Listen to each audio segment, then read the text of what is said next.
and we can go on with our important things. Okay, Baruch Hashem.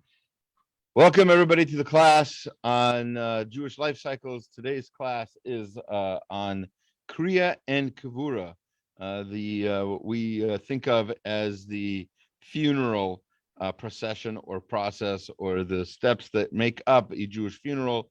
I'd like to start off by saying that today's class, as well as many of these, the last two classes and the next couple, or next class at least, are all sponsored by Israel. Thank you very much. Who've been serving the San Diego community for over 40 years. Israel Mortuary, that is. I wanted to share with you a parts of a text that I received. I shared it with the WhatsApp discussion group connected to this class. But there are a few things I said in the last class about the Tahara that were either inaccurate or incomplete. So I'd like to clarify them. And I knew that. We mentioned that. I don't know exactly what the women do. I shouldn't know. It has nothing to do with me. And so that's one thing. And the other thing is, as I mentioned also, there are a ton of different customs. No, I don't want to say no two Tahara are the same, but in a sense, that's true. There's all kinds of complications and situations and all kinds of other things that happen that basically a Tahara is never, step by step. A funeral, as we'll see, is never, this, then that, then this, then that. It's not a chess game exactly. So here's the message I received. It says, I watched your class, et cetera, in blank. The women beat up an egg mixed with wine and poured it over the body to start the decomposition of the body. I believe men do this as well in some places. Not done here. In other words, not done here in San Diego. They also brush the hair of the deceased woman and tuck that hair under the tunic, which they also don't do here. In blank, which is another city, each of the 9 Orthodox shuls, there were 9 then, there's like over 100 in that city now. But anyway, in blank, each of the 9 Orthodox shuls had their own Kevura Kadisha. No two did everything the same way. And even very experienced people asked Shiloh to ask questions frequently, which is an important thing to remember. The class that I gave last week on how to do a Tahara was a sort of step-by-step, but it's not enough that okay, now you can go and do your own. That wasn't the point, but that was not my intention at all. But I just wanted people to have an idea of what's going to eventually happen to us, and when the time comes. As we'll see, we're about to start learning about the actual funeral. And I myself have performed a few. I've been to, I don't want to even try to guess how many I've been to. And as much as there's seems to be a pattern of some of sorts, and it has to do with the customs and the group of people with whom I associate. But the fact is, most funerals are pretty similar per in each town. Each city has its own different customs that develop over years and develop for different reasons, and that's an important thing to remember. That's an important thing to remember with all of these different chapters we've had in the Jewish life cycle. That no two a Brit Milah, no two are the same. It's there's the baby's going to start crying or not cry. The mole is going to be slow or fast. There's all kinds of different things, and of course the different customs. Okay, let's begin at the beginning. We've the person has passed away. The person is prepared for funeral, has been placed into the aron, into the casket. Hopefully has been washed if possible. Has been dressed in tachrichim. Ideally, by the way, made of linen. I learned that recently. I don't know what the ones I was showing you. I don't know if that's cotton or linen or whatever. But ideally, it should be linen. If you have your own that are linen, you should tell the Chevra Kadisha to use those in your tzava, in the living will of which we spoke as well. The At this point, what are the relatives doing? What are I shouldn't say relatives, the mourners, because not everybody who's a relative of the person is a mourner. We discussed this.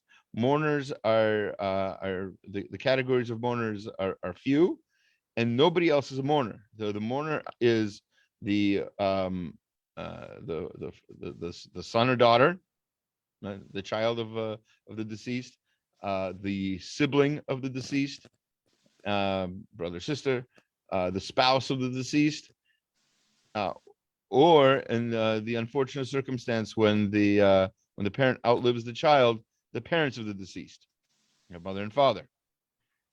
Those are the only people who mourn, who are the mourners. You're sad, your friend died. You're sad. God forbid, your grandchild died.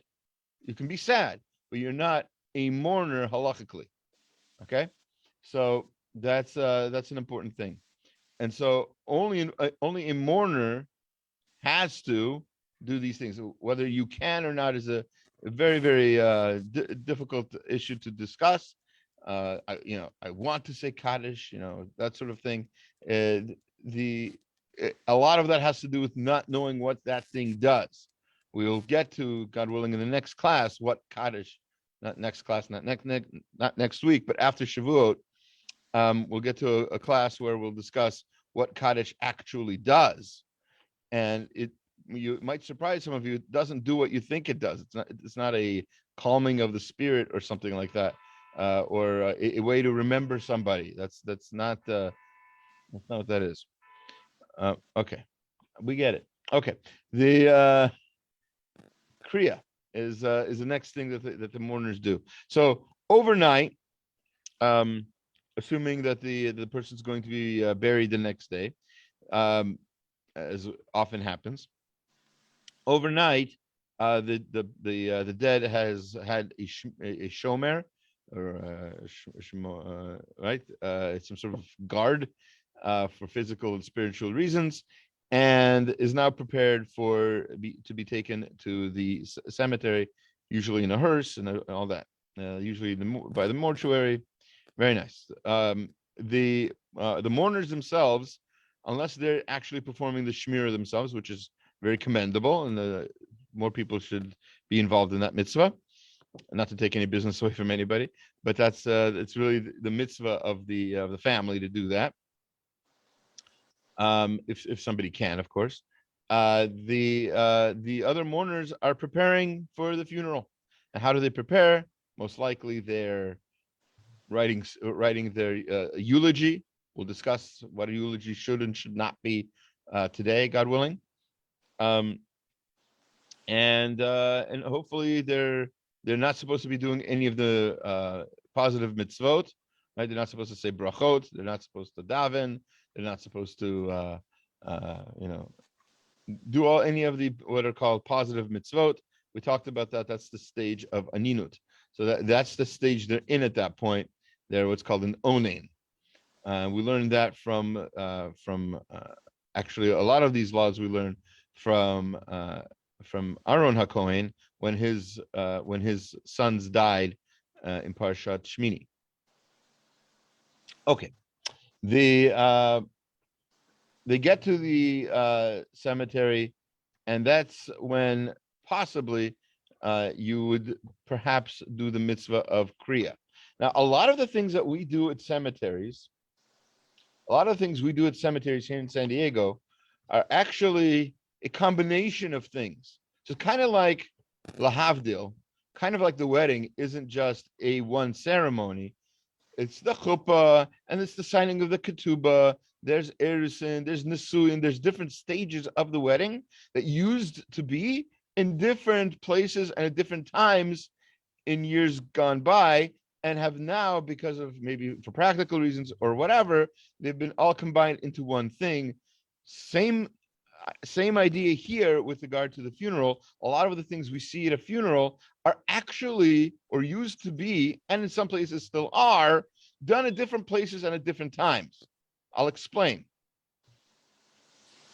We meet, for instance, first thing, everybody meets at the cemetery, and that's in San Diego, and that is already a difference.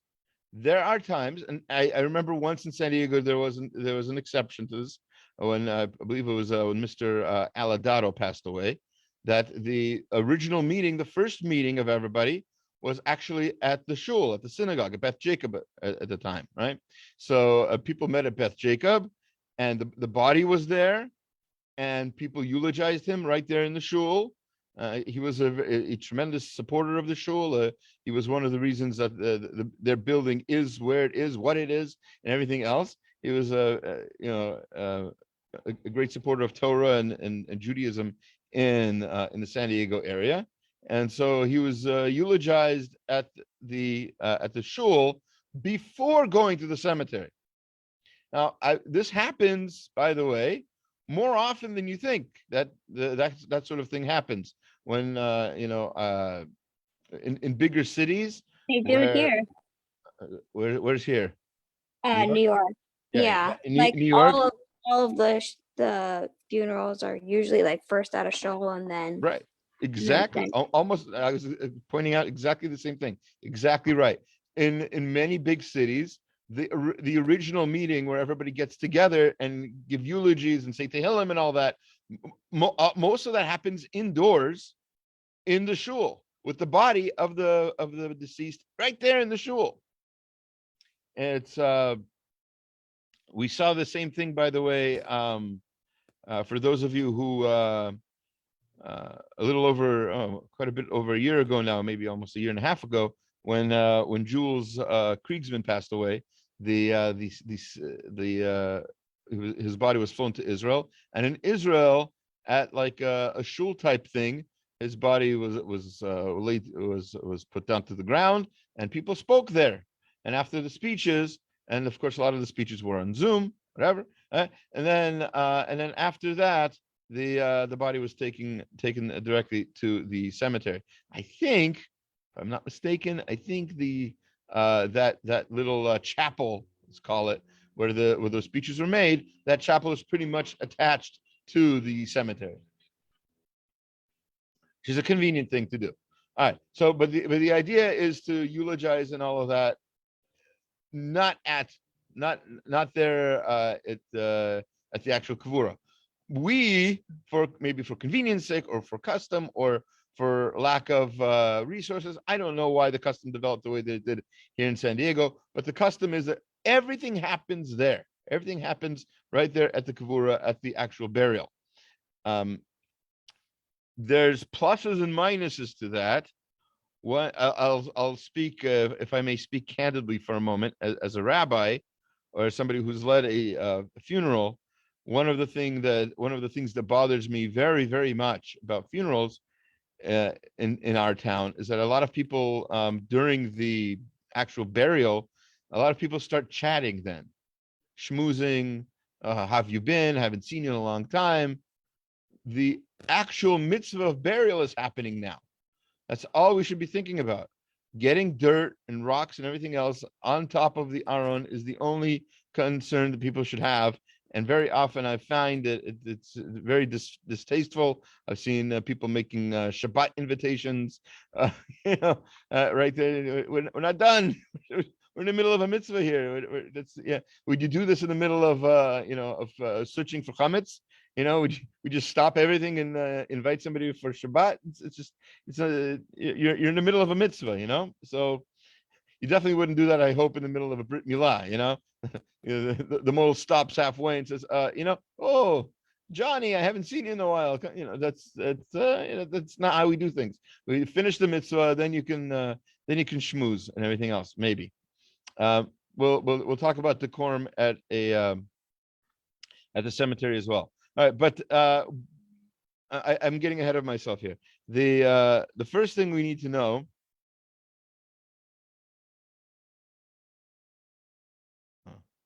The first thing we need to know is that there's a mitzvah of Kriya. The source for the mitzvah of Kriya is, as usual, is from the Gemara, and they learn it out from verses in the Torah. So, for example, because Aaron HaKohen was performing the services of the Mishkan on the first day of its inauguration, right, or on the final, most important day of its inauguration, when his sons died on the first of Nisan, so he was not allowed to mourn properly. No, I don't say properly. He wasn't allowed to mourn this in the standard way of mourning, right? So the pasuk in Vayikra, chapter 10, verse 6 says, "The hair of your head you shall not grow long, and your garments you shall not rend." In other words, do not tear your clothing. Why would he tear his clothing? Because that's the law. Because when somebody passes away, you have to tear your clothing. This was an exception. Aaron was not allowed to do that. We have other examples in Tanakh of people who tore their clothing when they found out that somebody died. When David was told that Shaul and his son Yehonatan died, he tore his clothing. So there's other examples, other proof of tearing clothing being a sign of mourning. Now, there are different opinions about why we do it. There are some interesting ideas. In fact, one is that you're sad, and when you're sad, you want to destroy something, you want to break something, you want to hurt, you want to hurt yourself. Perhaps don't hurt yourself, hurt your clothing. Don't take it out on your body like the Gentile nations of the world used to do. They used to make cuts in themselves. I think I saw many years ago. I saw a movie about was it Australia? Right, when some children went missing or were taken away, the grandmothers were beating their heads on the ground. There's no reason to. Sorry. No, there's a lot of noise going on. I hope you don't hear it all. There's no reason to hurt yourself. It's you take it out on your clothing. It's a physical thing. Similarly. There is an opinion, it's brought down in, I just want to get the source right. Yeah, that's what I thought. The Chai Avraham writes that another source for this idea of tearing your clothing is the idea that you're sort of diverting your thoughts from your sadness. You're like, it's kind of a brief sort of momentary release of relief, really. And so you're not really, it's a way to ease your mind a little bit in this very shocking, difficult moment. Due to the fact that the mourning for a mother or father is a much greater, as we'll see halachically, a much greater sort of mourning. Right, you have to mourn them for a year, not just a month. You have to. There's all kinds of other restrictions. We'll get to all that when, in God willing, in the next class. But for purposes of Kriya, the Kriya is different for a parent versus the loss of another relative. So let me give you some examples. The Kriya for parents is on the left side. It's on the left side over the heart, and it's supposed to start at the collar and supposed to end at the heart. It's a pretty long rip, right? So that's one difference already. Other relatives, you cut on the right side, away from the heart, and there's a size amount. There's a 3 tefachim. It's like 3. What does they say? About 4 inches, 10 centimeters, whatever it is. It does not have to be more than 1 tefach. It's a very, very small, very small rip, about maybe half the size or so, approximately. And it's on the right side. And another major difference is that when you mourn for a parent, you're supposed to rip all of the layers of clothing that you're wearing, except for unless you're wearing an undershirt, you don't have to rip that. But all and actually, if you're wearing a coat, also you don't have to rip that. But let's say I know we're in San Diego, so we don't know what coats are. But you see, there are other parts of the world where it might be cold, and you have to wear a coat in order to not be cold. So if you've ever been to the supermarket and there's like a frozen section, it feels like that outside sometimes. So anyway, so in where we live, it doesn't feel that way, but nevertheless, the so if you're wearing a coat like that, you don't need to do Kriya on that. But any of all the layers, if you're wearing like a jacket and or a sweater and all, you have to for a parent, you have to cut all of the layers. For another relative, that's the spouse or the sibling or the child, even, God forbid. I don't know why I only say God forbid for that. God forbid for any of these. But for any of these other relatives, you're supposed to cut Kriya on just the outer layer, or on just that outer clothing, which actually impacts Shiva, even though this is not the class on Shiva. That's going to be, God willing, next week. But during Shiva, the mourner is supposed to wear this clothing that had the Kriya on it, that had the Kriya done on it.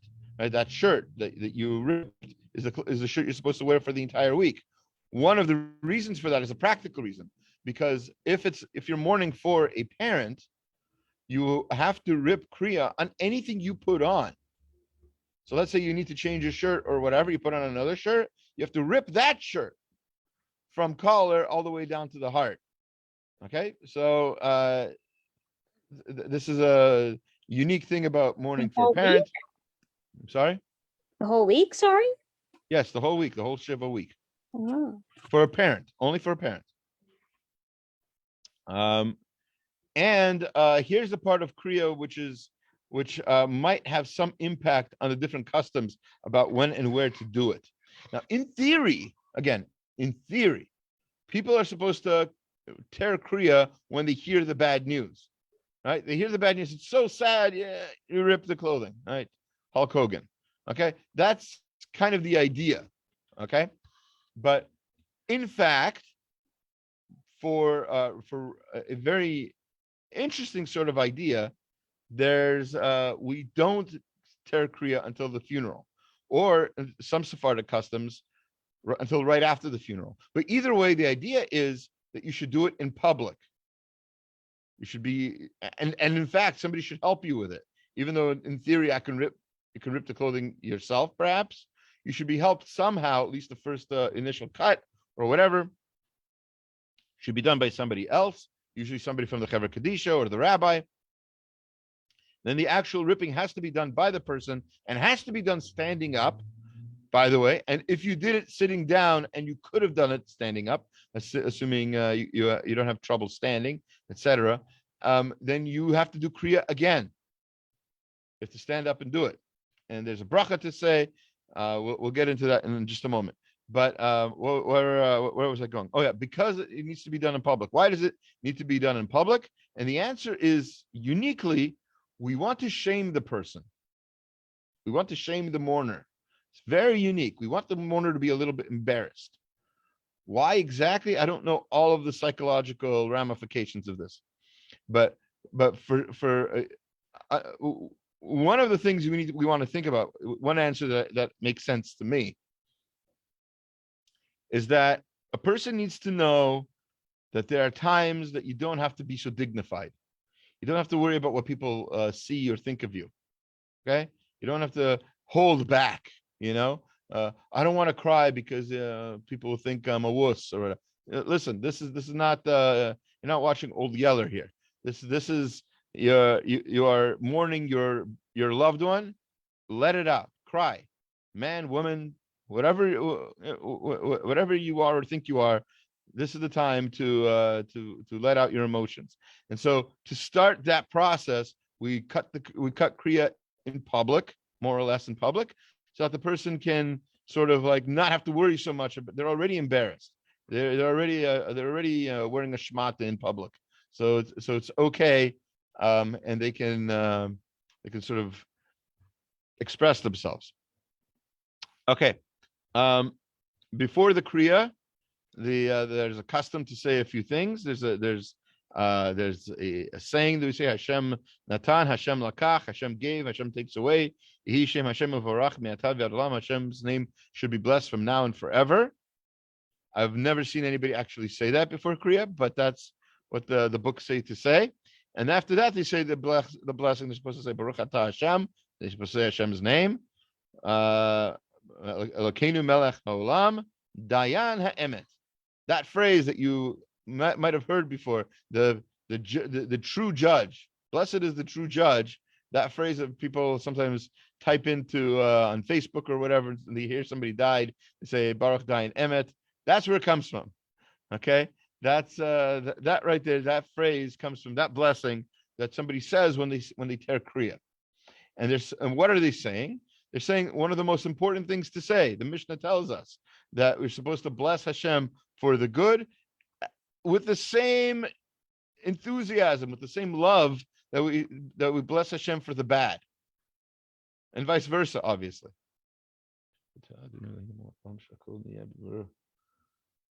All right. So so that's the idea. We want to give them the opportunity to make this very, very huge mitzvah, this mitzvah of Kiddush Hashem, and being Mekadosh, saying Hashem is great. Hashem knows what He's doing. He took away my loved one. I'm going to miss that loved one, but I love Hashem. Hashem did the right thing. I might not know how, why, etc. But this is all this is all part of Hashem's plan. So saying that is a huge Kiddush Hashem. And as we'll see when we get to next week, we talk about Kaddish, Kiddush Hashem, being Mekadosh, the shame of Hashem, being making holy God's name, is the only mitzvah that you can still get reward for in the world to come. Oh, giving away too much. But anyway, that's in the next Life Cycles class, which again is going to be the week after Shavuot.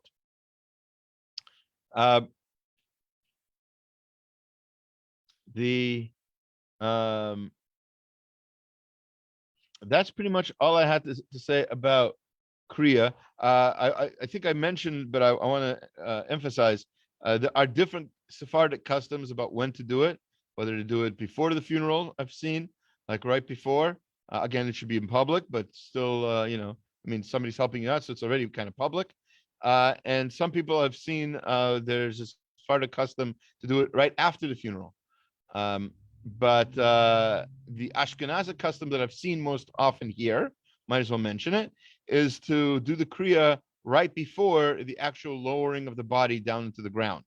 So after the eulogies and the speeches and everything else, we said our goodbyes, as we'll see. And then at that point, the custom seems to be here in San Diego to then tear Kriya in a public way. Questions about any of that? Okay, I guess not. All right, so let's get right into the Kevura.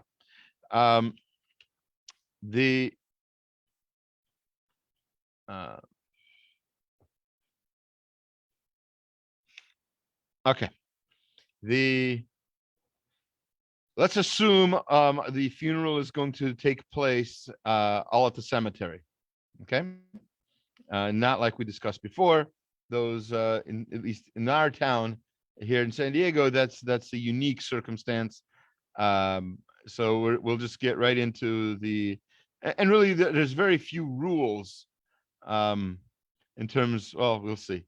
The body is carried usually from the hearse, from the car to the grave, usually carried by pallbearers, and there's very little to say about who has to be a pallbearer, who doesn't, etc. Usually, not always. And again, I should emphasize, I always forget to emphasize this. Do not feel bad if what we're about to say is something that you didn't do. Okay, this is not the only one right way to do things. There are a variety of customs, and even these customs not everybody knows. etc. I mean, I remember I was a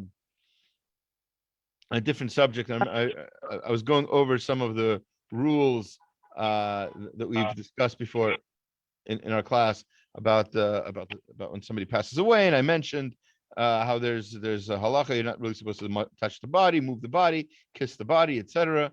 And the person I was telling this to, as I said, "Oh my, that's my son. After my mother passed away, he climbed into bed with her and was hugging her and kissing her for over an hour. It was so sweet."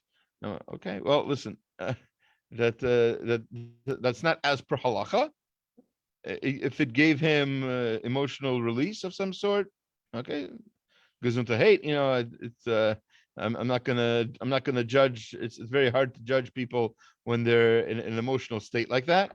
Uh, what I mean to say, we shouldn't judge people when they're in an emotional state like that, and therefore the uh, the the right thing to do isn't necessarily the only thing to do. Is my point. The um, the body, as I said, is brought to, I guess again in San Diego, is brought straight to the Kevura, where it will be buried, and it's laid down, and there's like straps usually, right? And then those straps will be eventually lowered down into the 6 feet below the ground, and at that point, we'll begin the actual mitzvah of Kevura. But until that time, while the body lay on the straps, that's when people are going to give speeches and eulogies, etc., etc. How much I should say about this, I don't know. I'm gonna try to maintain myself a little bit, but it's always been my opinion.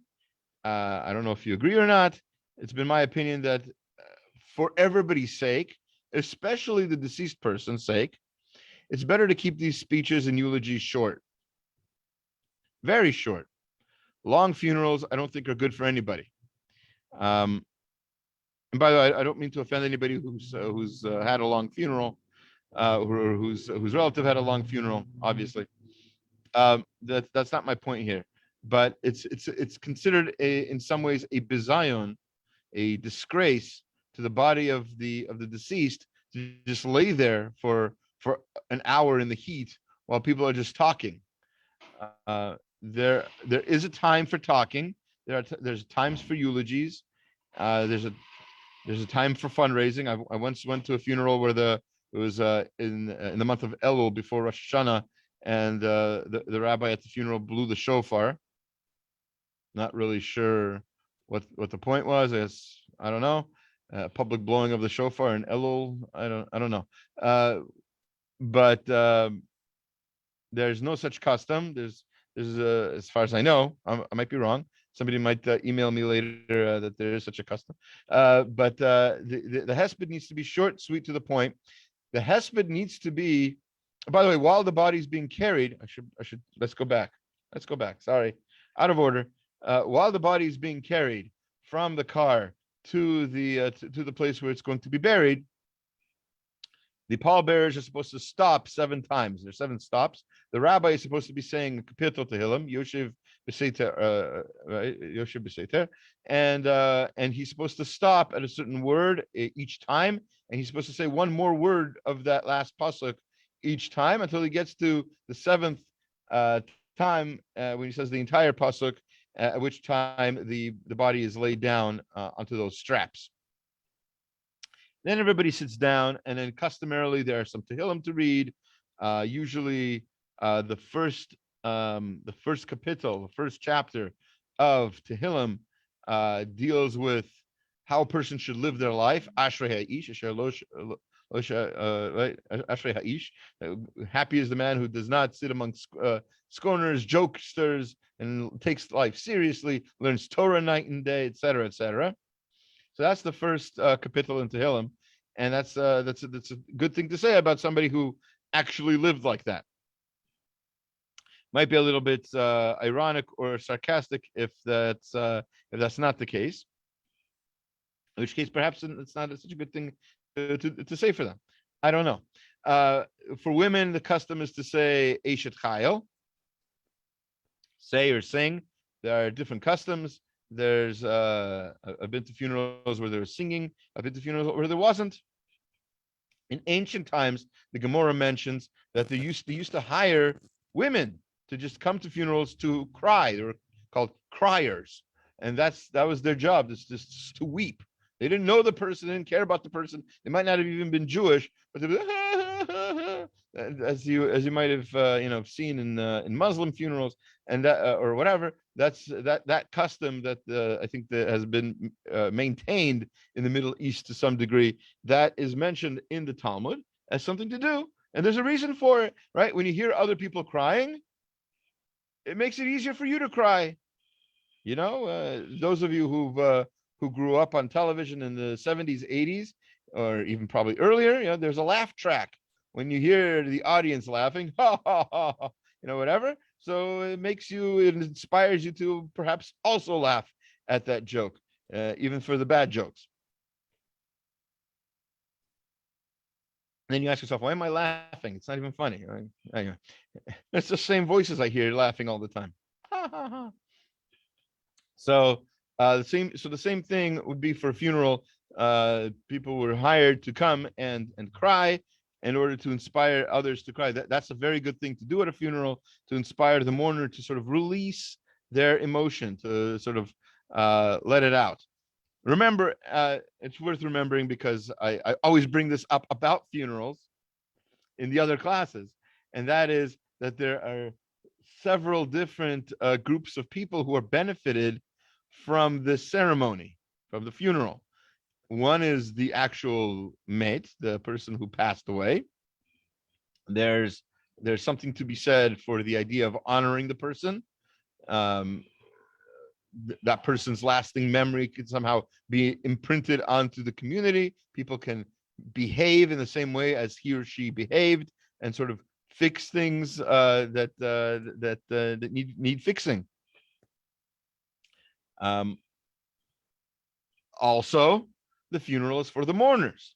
The mourners are benefited, feel better from the fact that there's a minyan, that there's people honoring them, honoring their beloved, and it's a good feeling. As someone who's been on different ends of the funeral, I can tell you that when my father passed away, and it was erev Pesach, right? When Pesach was Motzei Shabbat, so it was one of those super hectic Friday afternoons when the funeral was. He passed away the night before. So the funeral was the next day on Friday, and it was a very crazy, hectic day. And I didn't think anybody would be at the funeral. I didn't know. I would just be my brother and me and the rabbi, kind of thing. And I not that I was okay with it, but I was like, I made peace with it in my head. There's like, how many people are going to show up? But amazingly, a lot of people showed up. People friendly with my brother, with myself, people who knew my father. A lot of people showed up, and it was an amazing. I think Kiddush Hashem. People took time on that day to do that. Anything is possible if you put your mind to it, I guess. But the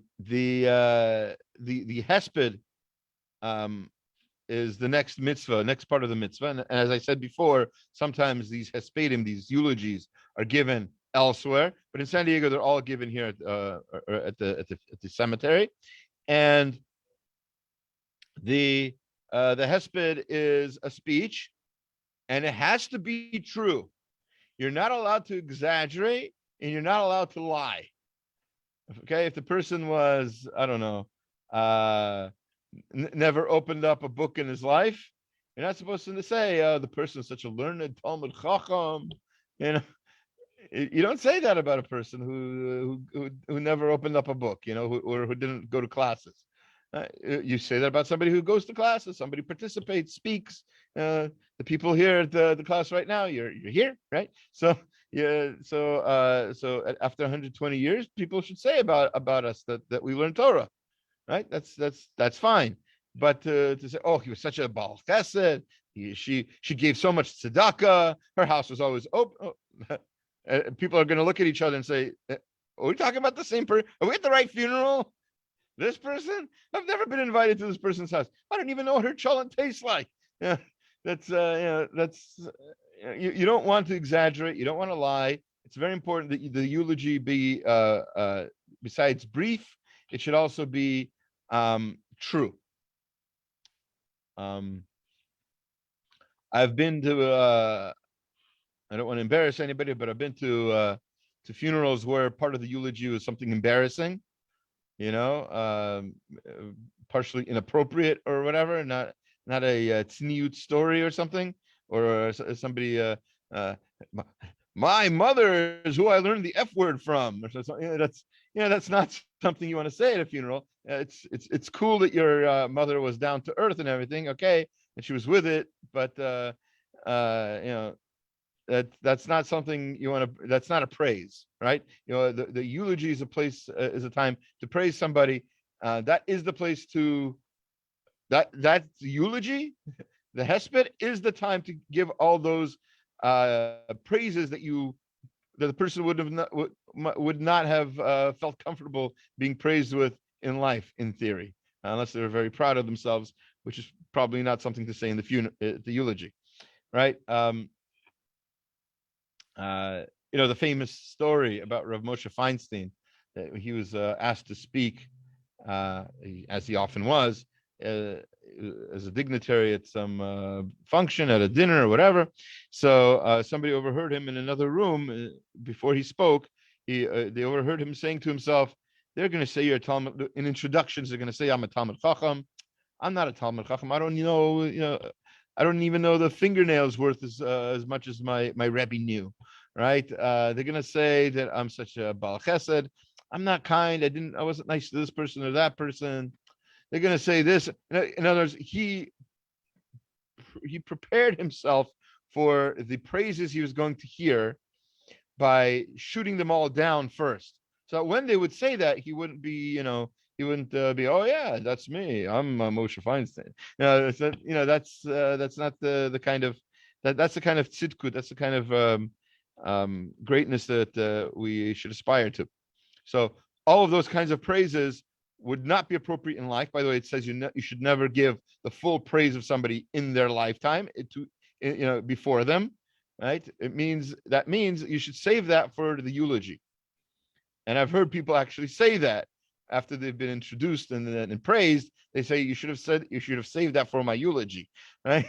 So that this is not the eulogy is the time for all this. You can obviously cite verses and give over some of the lessons, the hopefully positive lessons you've learned for a person. That's a eulogy. And again, it should be brief.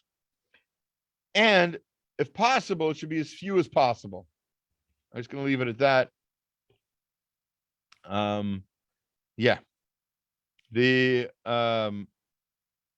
What often happens, at least in our town, so besides what happens that I already spoke about that I'm not so fond of, what often happens is there's one person speaks sort of as a eulogy, sort of to teach us about the midot of the person. Another person usually speaks to give sort of the biographical background, or it might be the same person, but there's sort of some biography mixed in with the eulogy. That's fine. And then there's usually words of strengthening, words that will inspire and strengthen the people there.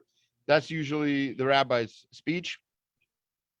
Supposed to be usually connected to the parsha somehow, or the Nyani, the Yuma, and others, whatever's going on in the life, in the year's cycle. Then, whether it's the Lag BaOmer or Shavuot, whatever it is, usually that's somehow incorporated into the speech, and it's meant to inspire the people, and sort of uplift them in a way that supports them.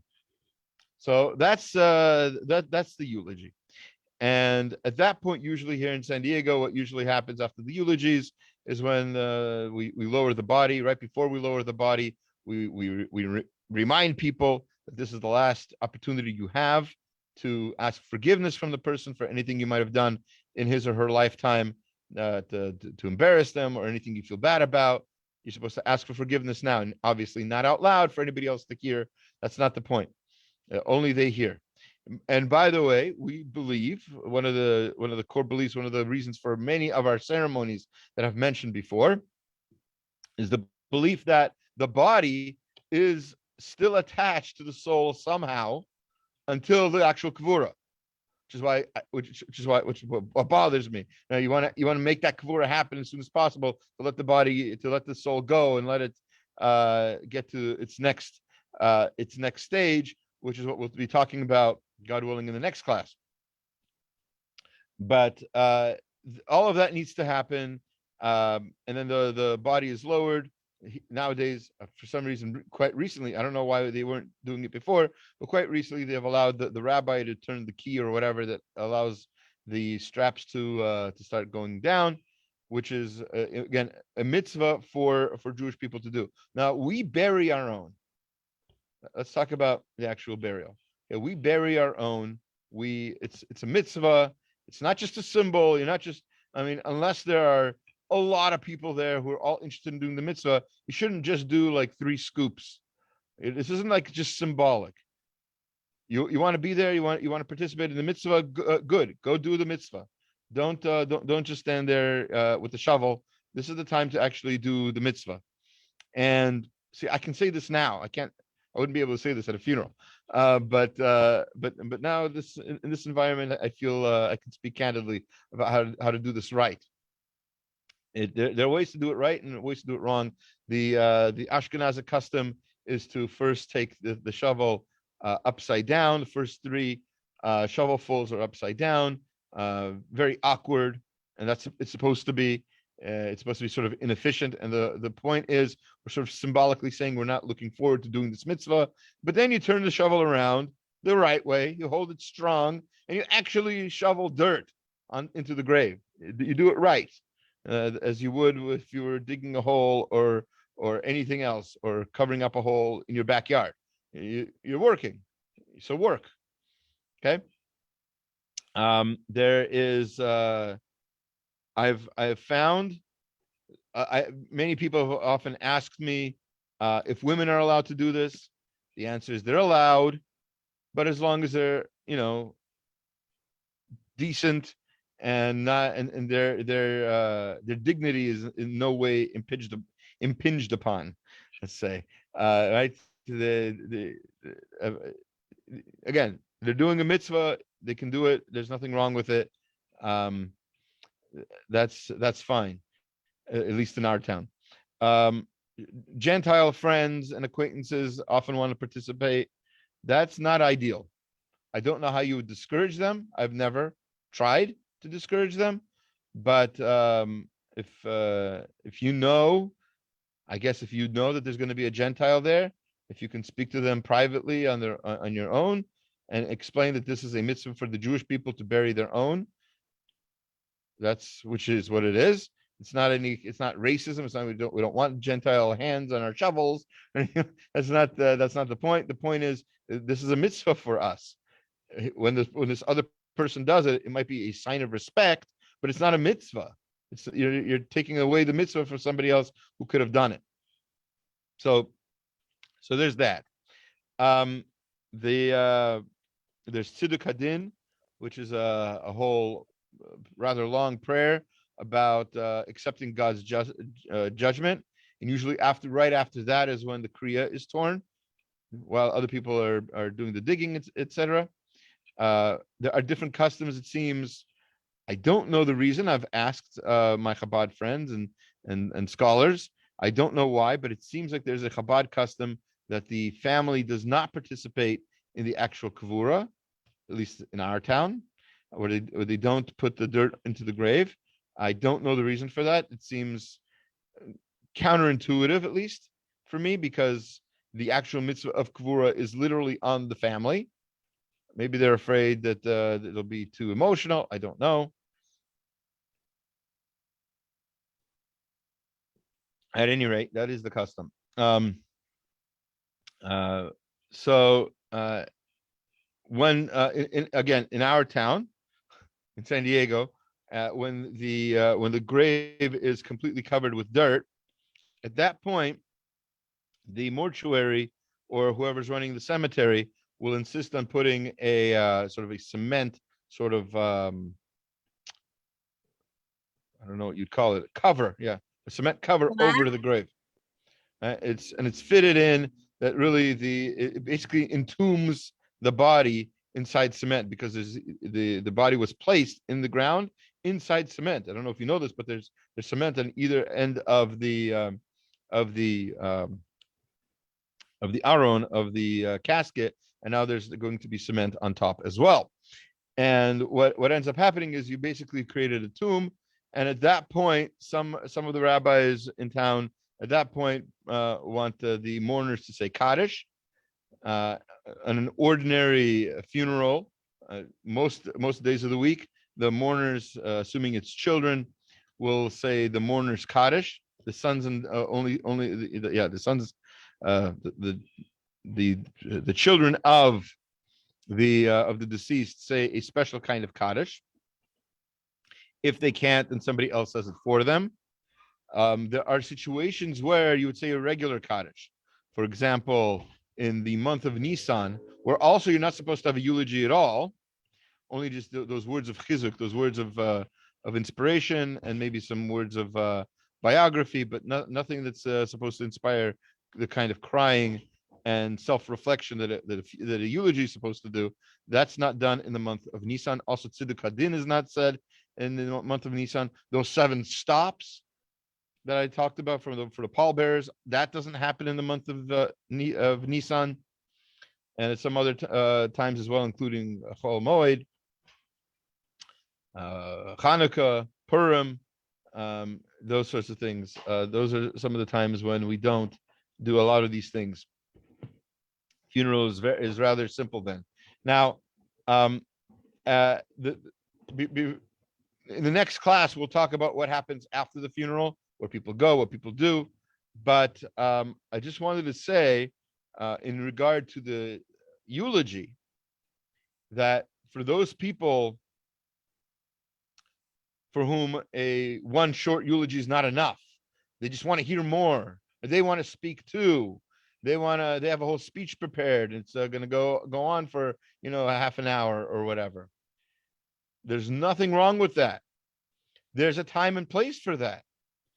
And the time and place has to do with another part of the mourning that, believe it or not, I have not seen very often in San Diego.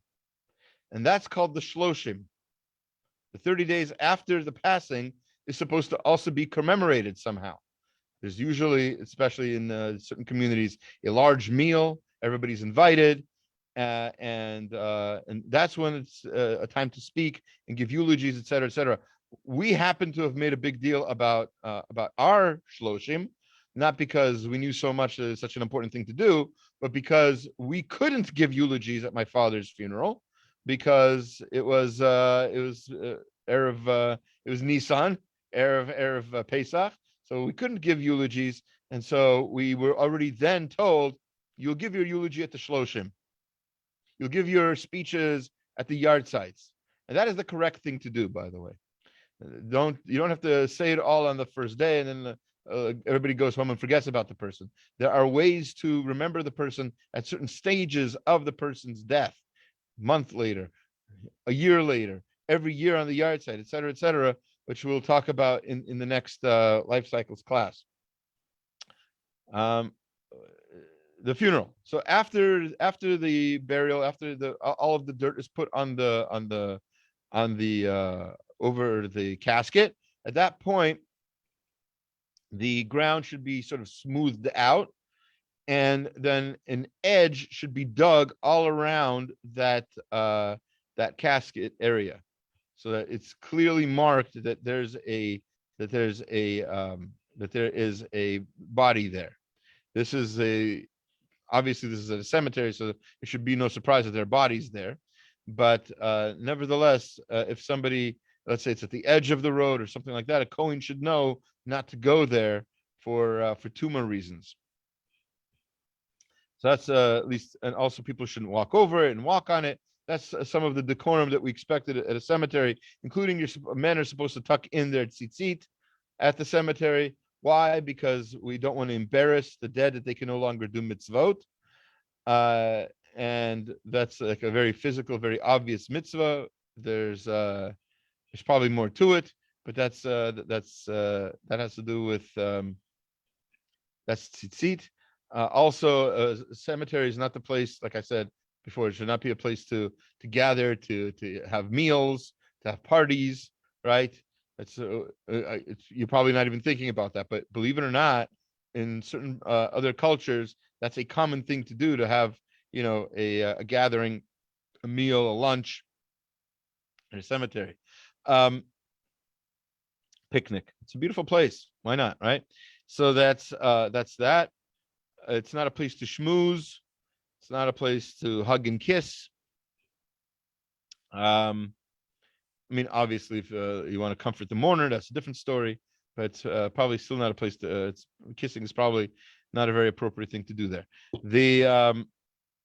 The after the funeral, after the body is laid down, after the what are called shurot are cut around the marker, then at that point the mourners line up on two sides, the left side and the right side, and that's the people who are there at the cemetery do that. Everybody except the mourners. The mourners are supposed to walk through between those people, again publicly, sort of shaming themselves as mourners in one way, but in another way, sort of being uplifted by the strength of the community that's there for them, right? So there's two sides to that particular coin. And as they pass through, people are supposed to say the words of mourning, words of consolation, that they should be comforted amongst the mourners. Hashem should comfort them. We don't use the usual name of Hashem. We use Hamakom. A lot of people want to make a drasha about this. Oh, Hashem is everywhere, so He comforts you everywhere. That's what makom means, place. But really, makom happens to be a commonly used name of Hashem in a lot of other circumstances. It doesn't have to necessarily be something sad. But anyway, regardless of makom yinachem, Hashem should comfort them amongst the mourners of Zion and Yerushalayim. Those are obviously, we're still mourning the fact that the Beit HaMikdash is not rebuilt. When the Beit HaMikdash is rebuilt, and when Mashiach comes, there'll be Tchiyat HaMeitim, and then there will be an end to death, and there will be no more mourners. As then they leave the cemetery, they're provided with a 7-day candle, and we'll talk about all of that in the next class with the Shiva, etc. But at this point, also the mourners, as they leave the cemetery, they're supposed to tear out some grass, throw it over the right shoulder. There's a verse to say basically how short life is. Life and death are, unbelievably short. And that is pretty much the end of the funeral, except for the part which we mentioned already in the previous class, where they're supposed to go after the cemetery and wash their hands outside the cemetery. Outside the cemetery. Another pet peeve of mine is that a lot of people wash their hands in the cemetery. That is not ideal. Okay. You gotta admit though, it's very odd that they put it inside. Like it's kind of like where like a few steps before you leave. It's just it is very confusing. So the thing is, really, the road where the cars go and everything else, or where usually these washing basins are, that's not really the cemetery. I mean, it's within the walls of the cemetery, but you don't have to tuck in your tzitzit while you're in your car, right? You can get out of the car and tuck in your tzitzit. You're still not in the cemetery proper. Kohanim who go to funerals can stand in near their car, right? On the road, they're not in the cemetery proper, right? And they're within the walls of a cemetery, but that's not the cemetery. There's no bodies, on the road, right? So that's probably why they think it might be okay to put the washing basins there. It's for people's convenience, but it's not very. And some people just turn on the spigots that are right there, watering the trees and stuff. They're literally right next to the Kevura. It's not a good thing. Not a good thing. Again, these are all things that we could change the name of this class from life cycles to things Rabbi would like to tell you during your life cycle events, but he can't because you're already too emotional. Yeah, but there's a lot of things that we should know because we want to do them correctly and avoid mistakes, because these things have meaning. They're not just symbols. It's not just gefilte fish. It's this has strong meaning and an importance, and we want to keep it important by doing it right. And thank you for listening. I'm going to stop the live stream to Facebook. I want to remind everybody